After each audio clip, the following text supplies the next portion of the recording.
Hi, so today I'm going to show you how to use Melt. Melt is designed for acid sounds, okay? So it has 7 mini synths that have drugs named, okay? Each of these mini synths has a different set of controls. As you can see right here, it's a different set of controls. To select the synths, use this selector. You have two LEDs, this one red and this one green and red. Okay, so the first one means the play button is active. Okay, the green one means the mute is active. Okay, as you can see, the mute button on the LED, this means the mute button is active. Okay, so this is a guide for you for live performance, so you can know what is playing and what is muted. Okay, so there's the FX button to connect the FX, the phase, the delay, and the reverb. You can add it. I'm using this button right here. And each of these mini synths has 4 patterns that you can write and play. Okay, so these patterns run through the clock. The clock can be set to gate that will make the note play your pattern. So mini synth 1 LSD is set to min key 48 and max key 55. This means when the clock is set to gate, all keys between 48 and 55 will play and trigger the sequencer. Okay, you can send this audio to any of the auxiliary tracks we provide, and you can record the patterns with the record station right here, where you can set record. You set the number of bars, then all you have to do is to press play on your DAW. Okay, so this is we'll get there later. Okay, so now you just be aware that you have a recording station. Okay, so these patterns, there are 4 patterns for each mini synth, and you can draw notes on these patterns, and you can also draw steps. Okay, so with the clock, if you set it to mode, it will play right as I press my keyboard key. I press play right here, and now I press my keyboard key.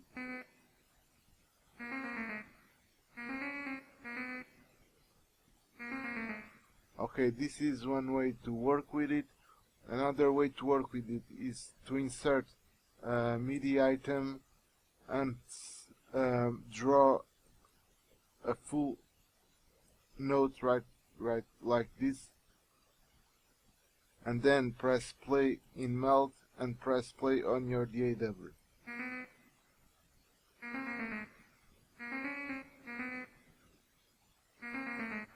Okay, so the other mode is the transport run mode. Notice that if you are using this in transport run mode, do not use the MIDI key. You only use the MIDI key if you are using this in gate mode. Take notice of this, because if you use the transport run and the MIDI key at the same time, it will not play as you expected. Okay. So you have also in the clock, you have the sync control that syncs all steppers or all patterns after the number of bars you select here. So if I choose 4 bars, after each 4 bar cycle, all patterns return to step 0. This is cool because it has to sync when you are recording or playing. Okay. Okay, so in the sequencer area, you have the note and the steps button. This allows you to save and load steps and notes.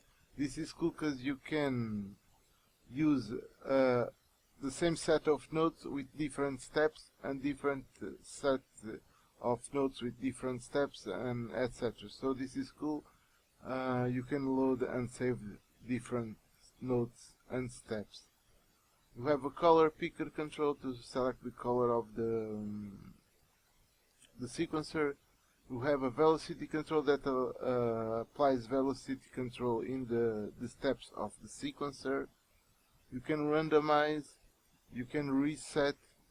Okay, you have the speed control, you have the number of steps that can go to 64 steps. You can use the list like I did, or you can use the scroll bar like this. Okay, you have the root octave, an LFO for the release, a swing control, and a transpose control right here at this side.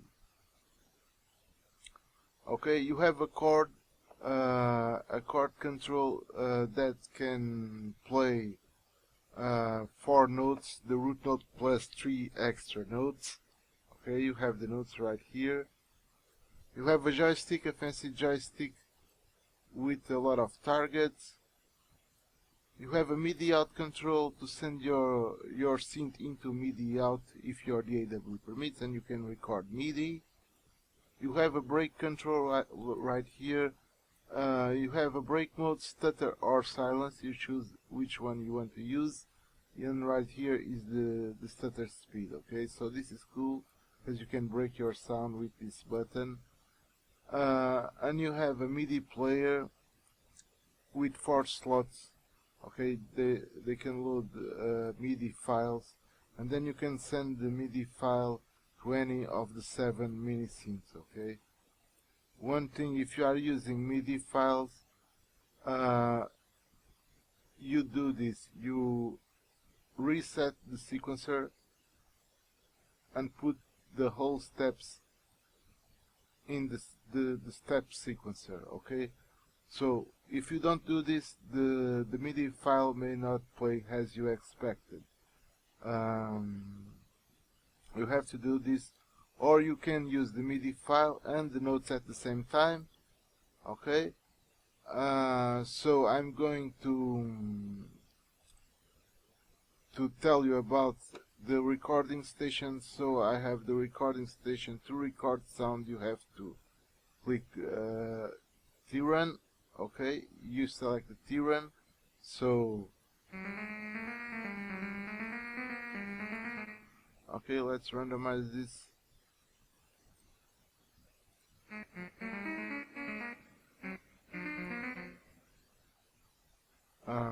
Okay, so I will set 2 bar right here to record just 2 bars.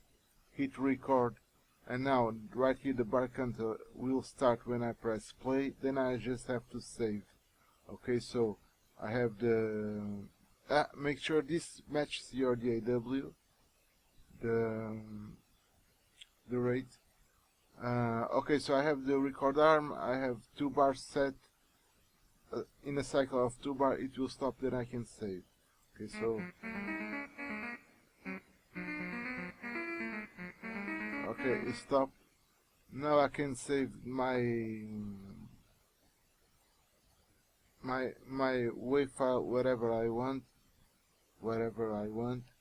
Okay, so I can save it as WAV file. So this is it. The plugin has a limiter to limit the sound so it does not clips in live act performance. Okay, so this is it. Basically, this is the synth. It's not hard to work with it. I normally use the mode set to transport run. Okay, so it's easy because you can draw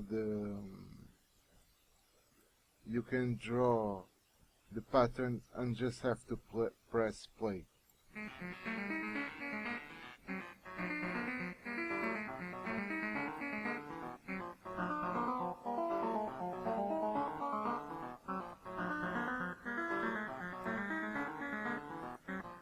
Okay, this is it. So I'm now going to pass to some of the sounds the VST can generate, including the melodies and stuff. Yeah, there are some LFOs lost here in the middle of the controls, as you can see. This one is for the release, this one is for the low pass filter, this one is for the pitch. Yeah, So basically this is it. You can toggle patterns in real time from one to another. You can select the synths you want to play at the same time, and this is it. So let's take a look. I will tap this into a kick and a bass and try to create something with the BSD.